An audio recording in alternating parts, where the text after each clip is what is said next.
we're using a method called completing a square. What we need to do, our first step is to get x squared and x by themselves.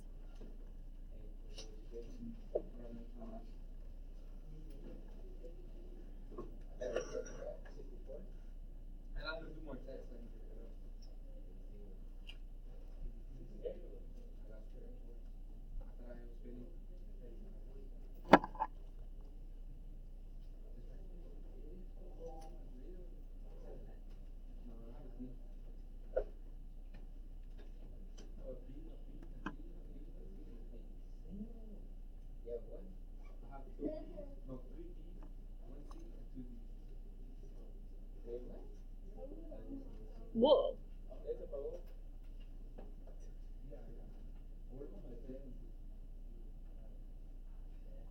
Whatever. Okay, so what I want to do is I want to move the 7 over to the other side of the equation. So I'm going to subtract 7 on both sides.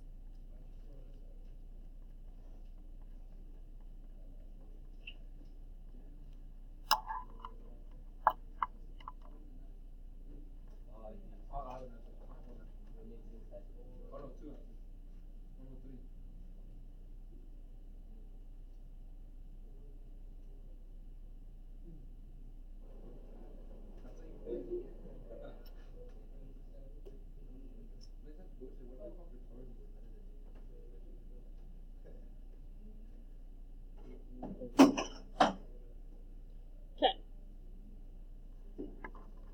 Then my next step is to find half of the number in front of x. Find half of the number in front of x.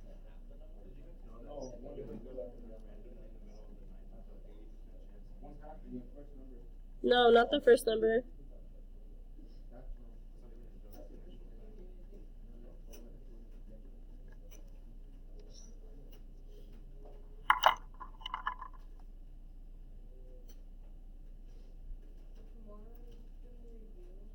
No, tomorrow is the second part of this notes, and then Wednesday's review, Thursday's the quiz.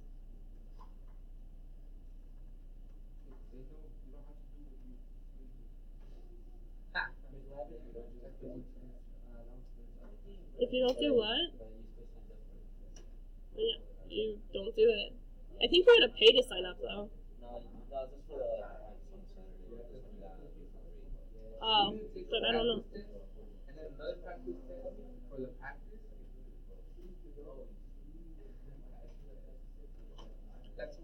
Okay, so what I'm going to do is my number in front of x is negative 10.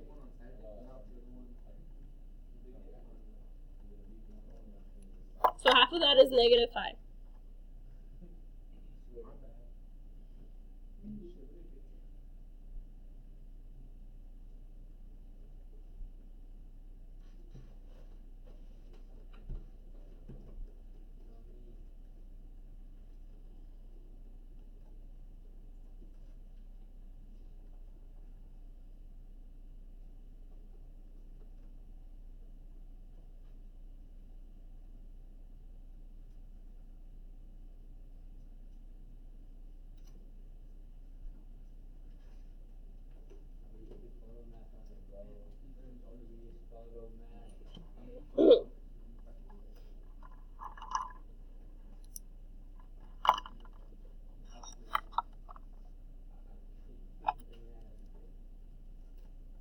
Then I want to square that answer and add it to both sides.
Okay, so then my next step is to simplify.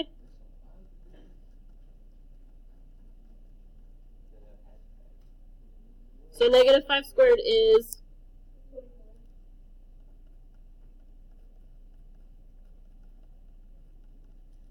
and then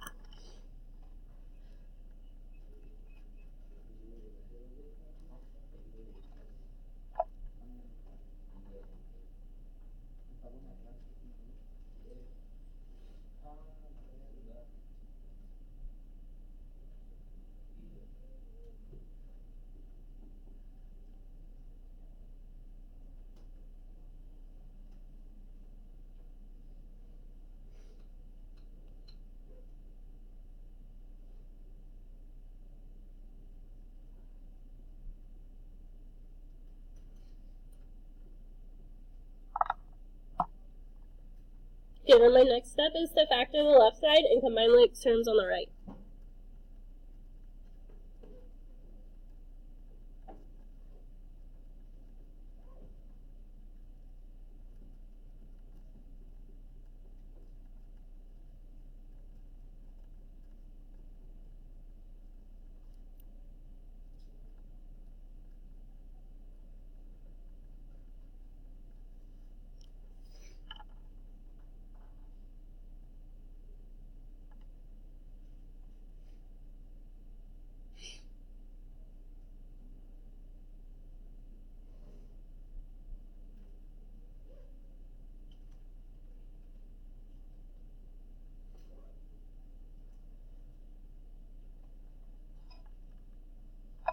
Okay, so what multiplies to 25 and adds to negative 10?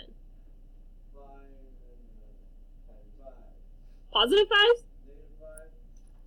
So I have two negative 5s. Notice, this is the same number that I got at the very beginning. This will always happen. Okay. And then negative 7 plus 25.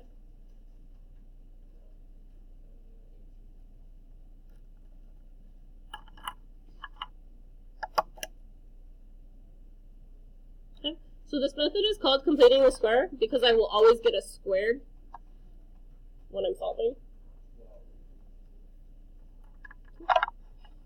So then my next step is to solve using square roots.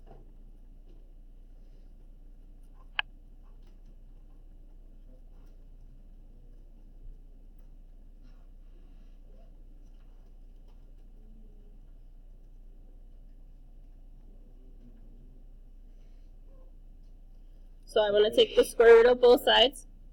What do I get on the left side? X minus 5. And then on the right side, I'm going to have plus or minus because I'm taking the square root. And is 18 a perfect square? Okay. So I'm going to do the factor tree for 18. What are my factors of 18? 9 and 2. What are my factors of 9? 3 and 3. So I have a pair of 3s. This is going to go outside the square root. And then the loser 2 stays inside. Am I done? Huh? Yeah.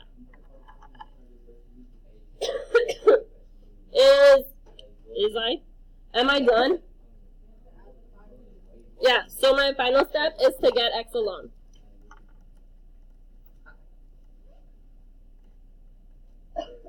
I want to add 5 to both sides, and I get x equals 5 plus or minus this, 3 square root of. Where's my whiteout?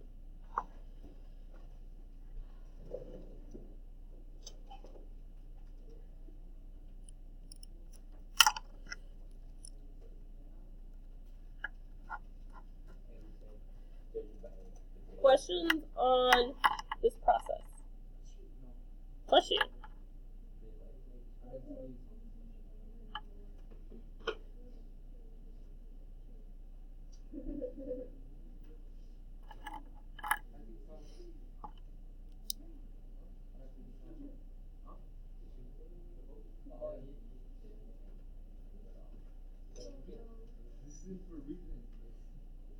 Okay, can I move on to number 2? So notice, all of these can be divided by 3. So I'm going to start out by dividing the common factor.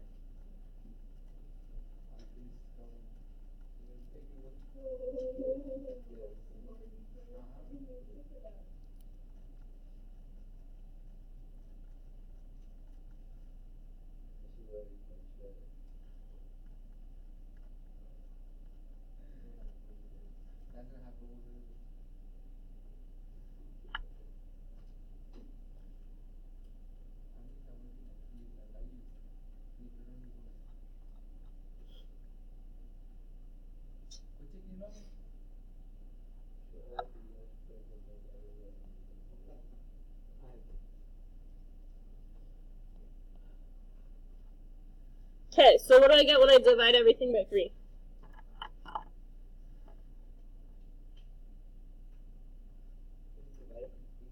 Mm-hmm.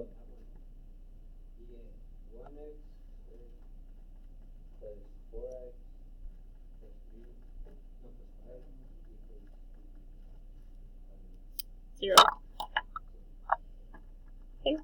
So then my first step from before was to get the x and x squared alone. So what number needs to move? The 5. So I'm going to subtract 5 from both sides.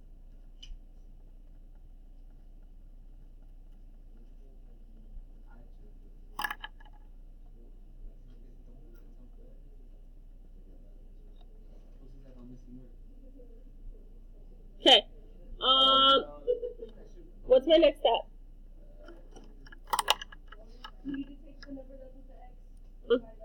Yeah, so I'm going to take the 4 and divide by 2. 4 divided by 2 is 2. Now what do I want to do? I need to square it and add it to both sides.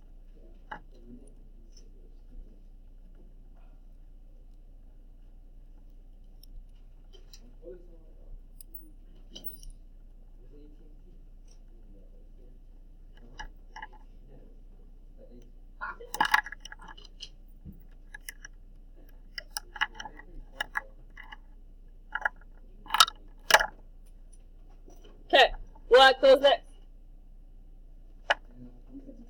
Simplifying it. What's 2 squared? 4.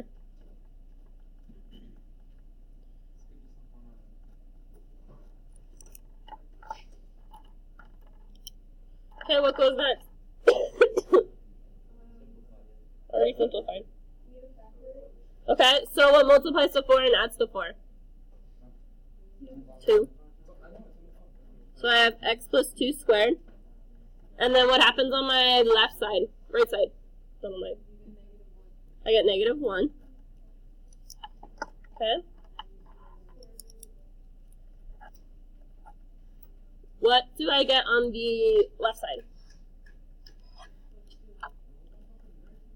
What do I get on the right side?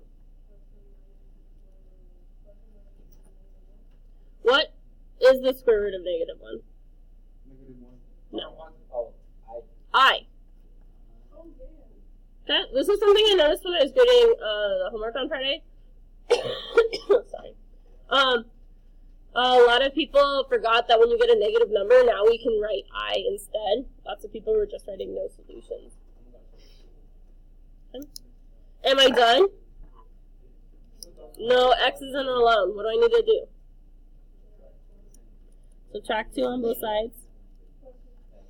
So I get x minus 2 plus or minus I.